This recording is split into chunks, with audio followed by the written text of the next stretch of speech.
بسم اللہ الرحمن الرحیم۔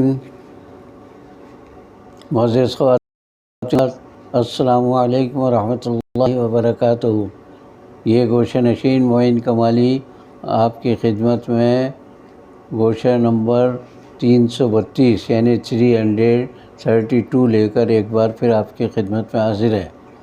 آج میں نے ذرا موضوع بدلا ہے، یادیں باقی ہیں کے سلسلے میں کچھ لوگوں کے تذکرے ابھی موجود تھے اور ان کا میں ذکر کرنا چاہ رہا تھا، لیکن اتفاق سے آج ایک اور کتاب میرے ہاتھ میں آ گئی ہے جس کا عنوان ہے کالم پناہ۔ یہ تقریباً 28 سال پہلے، بلکہ اس سے بھی پہلے سے میں یہ کالم لکھتا رہا ایک اخبار میں، اور آج جو میں کالم آپ کی خدمت میں پیش کر رہا ہوں وہ کم و بیش 28 سال پرانا ہے، اور اس کا عنوان ہے مجھے کیا برا تھا مرنا اگر ایک بار ہوتا۔ تو لیکن یہ دراصل قسطوں کے سلسلے میں جو ہماری قوم آج کل گھری ہوئی ہے اس پر تذکرہ ہے، اور آپ حیران ہوں گے کہ 28 سال کے عرصے میں کوئی بہتر تبدیلی تو کجا، خراب سے خراب تر تبدیلیاں واقع ہو رہی ہیں۔ اور میں تو برملا کہتا ہوں کہ گزشتہ 70 برسوں سے ہم نے کوئی بھلائی کی نہ امید رکھی ہے اور نہ کچھ اس کے نمونے دیکھنے کو ملنے ہیں۔ ہر آنے والا دن گزشتہ روز کے مقابلے میں خراب سے خراب تر ہوتا چلا جا رہا ہے، اس لیے کہ ہمارے حکمران ایک دوسرے سے بڑھ کر لوٹ کھسوٹ، شہرت کی طلب، ہوس کی طلب اور دنیا بھر میں اپنی مقبولیت کے خواب دیکھ کر زندگی گزار رہے ہیں۔ عوام کے لیے ان کے دل میں نہ کوئی درد ہوتا ہے اور نہ کبھی کوئی خیال آتا ہے۔ آج جو میں ذکر کر رہا ہوں مجھے کیا برا تھا مرنا اگر ایک بار ہوتا، تو سوال میں نے یہ کیا ہے کہ اگر آپ سے کہا جائے کہ جس دور میں ہم زندگی گزارنے پر مجبور ہیں اسے کوئی ایک نام دیجیے تو شاید آپ کے لیے مشکل امر ہوگا، اور اگر آپ اب بدقت تمام کسی ایک نتیجے پر پہنچ جائیں تو ضروری نہیں کہ دوسرا بھی آپ سے اتفاق کرے۔ اتفاق کی اس کوشش میں اختلافات اس قدر شدید ہو سکتے ہیں کہ دونوں جانب سے اس دور کو اختلاف کا دور قرار دیا جا سکتا ہے، یعنی اس امر پر اتفاق ہو سکتا ہے کہ یہ اختلافات کا دور ہے۔ پاکستان کی حد تک اور کم از کم ہمارے سیاستدان کے درمیان اختلاف ہی واحد نقطۂ اتحاد ہے۔ اسے برقرار رکھنا اور مستحکم بنانا ہی گویا ان کا نصب العین ہے۔ بات اس دور کو کوئی نام دینے کی ہو رہی تھی۔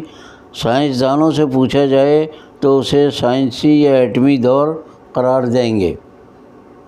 خلا نوردوں کے خیال میں یہ خلائی دور ہے، جبکہ صنعت و تجارت سے تعلق رکھنے والوں کی زبان پر صنعتی دور کا چرچا ملے گا۔ وہ کبھی اسے مشینی دور بھی کہہ دیتے ہیں۔ کاروباری مسابقت کا دور بھی ایک اصطلاح ہے جو اکثر سنائی دیتی ہے۔ مادیت کے نقطۂ نظر سے یہ خالصتاً مادی دور ہے، جسے بے حسی اور نفسا نفسی کا دور بھی کہہ سکتے ہیں۔ ایک جانب یہ طب و جراحی کا دور ہے تو دوسری جانب یہی دور امراض کا بھی دور ہے۔ اسے ابلاغ اور مواصلات کا دور کہنے والے بھی کم نہیں ہیں، کیونکہ کمپیوٹر، انٹرنیٹ، ٹی وی، وی سی آر اور ڈش اینٹینا نے اطلاعات کی تیز رفتار باہم رسانی کے ساتھ ساتھ سیاسی، معاشی، مذہبی، معاشرتی اقدار کو الٹ پلٹ کر رکھ دیا ہے۔ اس لحاظ سے اسے اقدار کی الٹ پلٹ کا دور بھی کہہ سکتے ہیں۔ ہمارے یہاں بعض لوگ اسے الٹ پلٹ کہتے ہیں، حالانکہ الٹ پلٹ لفظ ہے۔ مغرب سے مشرقی اور شمال سے جنوب تک ہر ملک اور ہر معاشرے میں گناہوں نے اس قدر فروغ پایا ہے کہ موسیقی کی دھیمی اور مدھر تانے بھی جدید موسیقی کے پاپ کا شکار ہو کر پاپ میوزک قرار پائی ہیں۔ گویا موسیقی کی دنیا میں بھی یہ سراسر پاپ کا دور ہے، جس میں باپ بیٹی اور بہن بھائی کے رشتوں کی پامالی کے پاپ کو یعنی گناہ کو پاپ بنا دیا گیا ہے، یعنی مقبول بنا دیا گیا ہے۔ دنیا کی دیگر دیہی آبادی کی طرح ہمارے دیہات میں بھی بہت حد تک شہری زندگی کی خرابیوں اور تباہ کے اثرات نہیں پہنچے ہیں۔ وہاں آج بھی خلوص و محبت، سادگی و محنت جیسی صفات عام اور پسندیدہ ہیں۔ اس طرح ہمارے دیہات میں اب تک سادگی کا دور رائج ہے، جبکہ بڑے شہروں میں نفرت و حقارت اور عداوت و منافقت کا دورہ ہے۔ شہروں میں اسے ایک نام دینا ہو تو ہم پر آشوب دور کہیں گے، کیونکہ اسی کے ضمن میں دیگر صفات و خصوصیات اور شخصیات بھی آ جائیں گی۔ مثلاً تعصب کا دور، نمائشی دور، اسلحے کا دور، منشیات کا دور، فتنہ و فساد کا دور، قتل و غارت کا دور، بے حیائی کا دور، کینہ و نفرت کا دور، انسان کشی بلکہ برادر کشی کا دور اور حادثوں کا دور۔ یہ فہرست شیطان کی عاد کی طرح طویل ہو سکتی ہے، لیکن آج ہم شہری زندگی کے جس پہلو کی جانب اشارہ کر رہے ہیں وہ ہے اقساط کا دور۔ اقساط بھی کہتے ہیں یعنی قسطوں کا دور۔ ہمارے قارئین سے گزارش ہے کہ وہ اقساط کے اس دور کو قسطوں کا دور سمجھیں، اسقاط کا دور نہ سمجھ لیں۔ اللہ کے فضل و کرم سے پاکستانی معاشرہ بے شمار خامیوں کے باوجود اب بھی تک اس نہج پر نہیں پہنچا ہے کہ اس ملک میں ہم اسقاط کا دور شروع کرا دیں۔ اسقاط کے لفظی معنی گرانا ہیں اور سقوط بھی اسی کی ایک شکل ہے۔ چنانچہ ہم پاکستانی اس حد تک ضرور گناہ گار ہیں کہ 1971 میں مشرقی پاکستان جیسا المیہ کھلی آنکھوں سے دیکھتے رہے اور اس کے کرداروں کو نہ صرف یہ کہ معاف کر دیا بلکہ ان میں سے بیشتر کو سر پر اٹھایا۔ اس المیہ کا تسلسل اقساط کی صورت میں آگے جاری ہے اور اس کے کردار قسط وار ہم پر نازل ہوتے رہتے ہیں۔ ایک مثال میں دے دوں، اسد عمر صاحب جو تھے پچھلی حکومت کے دور میں، ان کے والد مرحوم عمر صاحب وہ ایک فوجی تھے اور سقوط مشرقی پاکستان میں ان کا بڑا بھیانک اور گھناؤنا کردار رہا ہے۔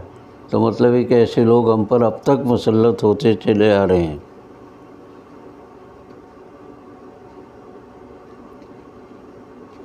جب کبھی ہم پر پوری طرح مسلط ہو جائیں، مغربی تہذیب کے تمام عناصر ہمارے معاشرے میں داخل ہونے کی کوشش کرتے رہیں گے۔ ان میں سے ایک وزیر اعظم کا پروگرام برائے خاندانی منصوبہ بندی ہے، جو اگر زیادہ عرصے جاری رہ جاتا تو ہمارا معاشرہ بھی اخلاق باختہ مغربی معاشروں کی طرح اقساط کے بجائے اسقاط کے دور میں پہنچ چکا ہوتا، ورنہ اور خدا نخواستہ اعلیٰ طبقے کا ہر شخص یہ کہتا ہوا نظر آتا کہ پدرم سلطان بود، یعنی میرے باپ تو سلطان تھے، بادشاہ تھے، مجھے کیا برا تھا مرنا اگر ایک بار ہوتا۔ مرزا غالب نے غالباً یہ مصرع ہمارے دور اقساط ہی کے لیے کہا تھا کہ جس میں ہم ایک ہی بار لقمہ اجل بننے کے بجائے قسطوں میں مرتے ہیں۔ وہ ایک گانا ہے نا، جیتے ہیں مگر ہولے ہولے، مرتے ہیں مگر ایک بار نہیں۔ یہ اقساط ہی کی طرف دراصل اشارہ ہے۔ اس کا ذکر ہم آگے کریں گے، پہلے دوسری قسم کی قسطوں کا بیان ہو جائے۔ آپ کو ایک معمولی گھڑی سے لے کر رہائش اور گاڑی تک قسطوں میں مل سکتی ہے۔ سلائی مشین ہو یا کمپیوٹر، پنکھے ہوں یا موٹر سائیکلیں، قالین ہو یا فرنیچر، آپ کسی بھی چیز کا تصور کیجئے، کوئی نہ کوئی کمپنی یا بینک کی کوئی شاخ ایسی مل جائے گی جو آپ کو اپنی مطلوبہ شے خریدنے کی سہولت فراہم کر دے گی، اور پھر آپ ہر ماہ قسط کی اذیت برداشت کرتے رہیں گے۔ قسطوں پر اشیاء کی فراہمی کتنا منافع بخش کاروبار ہے، اس کا اندازہ آپ ایک مثال سے کر لیجئے۔ فرض کیجئے کہ آپ کو ایک ریفریجریٹر کی ضرورت ہے جس کی اوسطاً قیمت 20,000 روپے ہے۔ یہ آج سے 28 سال پہلے کی بات کر رہا ہوں، آج تو 1.25 اور 1.5 لاکھ سے کم کا شاید ہی کوئی فریج ملتا ہو۔ اب آپ اسے قسطوں میں لینے جائیں تو اس کی قیمت 25 سے 30,000 روپے مقرر کی جائے گی، یعنی 20 پر سمجھ لیں 50% اضافہ کر کے 30,000 روپے تو معاف کیجیے، یعنی اتنی قیمت تو پہلے ہی وہ مقرر کر دیں گے 20 کے بجائے۔ اس قیمت کی نصف رقم اور دیگر سروس چارجز وغیرہ ملا کر اندازاً 12-13,000 روپے آپ سے پہلی قسط کے طور پر پیشگی وصول کر لیے جائیں گے۔ باقی قسطوں میں جہاں تاخیر یا کوتاہی ہوئی، سرچارج کے نام پر مزید رقم کی وصولی اور عدم ادائیگی کی صورت میں سامان اٹھا لے جانے کی دھمکیاں شامل ہوں گی۔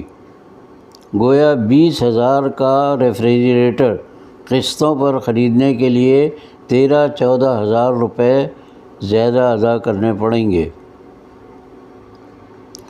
باقی 6-7,000 کے لیے مزید 11-12,000 روپے سے زیر بار ہونے کے لیے تیار رہیے۔ یہ ہے ہمارا دور اقساط، جس میں ایک بار مرنے کے بجائے موت کا زہر قطرہ قطرہ کر کے جسم میں اتارتے جائیے۔